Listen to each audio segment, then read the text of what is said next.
Here are some books that will stick with me for the rest of my life, not even just because the plot is good, like the plot is good in these too, but mainly because all of these books have a line or a page in them that will stick with me forever. No matter how many books I read in my life, I will remember the line or I will remember the page. Babel by R.F. Kuang. This should be very self-explanatory. The last page of this book. One of my favorite books I've ever read, but specifically the last page, bawling. I was a baby. It was disgusting. Half a Soul by Olivia Atwater.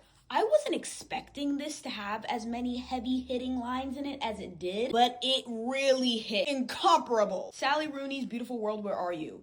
Depressing. I know I read somewhere that she said that she doesn't really think her books are that depressing. Like, Sally, maybe to you, but to me, yeah. The Poppy War by R.F. Kuang.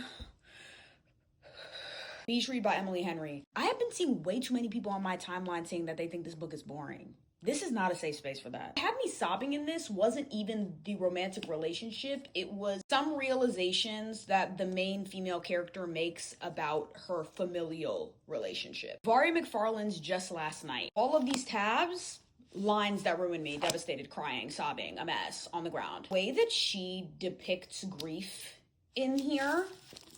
The X-Vows by Jessica Joyce. Page 317.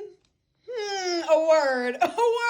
I hate when nostalgia, actually I love it, but I hate it because it makes me emotional. I hate when nostalgia is infused in a romance story. It just hurts so good. John Green's The Anthropocene Reviewed. Specifically a line in this where John is talking about his relationship with his brother. It crushed me. Why am I gripping it like this? Like, that's how passionate I am. I'm gripping it. 7 Days in June by T.L. Williams. This was the first book, and I'm not lying, this was the first book ever in my life that made me laugh out loud. And if you've read this, you're like, Eden, what? First of all, calm down. It's a romance, so there is a happily ever after. You don't gotta worry about that. And yes, the characters do endure a lot together. But also, the side characters in this book were so funny that as much as I do remember the very serious, heavy-hitting topics that T.L. Williams touches on in this, I remember the comedy, which I think is so indicative of how talented she is. Lastly, The Ministry of Time by Callie Ann Bradley. Trying to find one line that I want to read to you guys that's not a spoiler, so don't worry. Got it.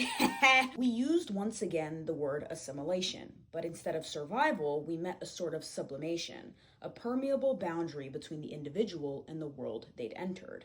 To belong, the hypothesis suggested, is to have a stake in the status quo. This book had commentary on colonialism, identity, and everything in between. I definitely will be reading more from this author in the future. Anyway, that's it. Bye!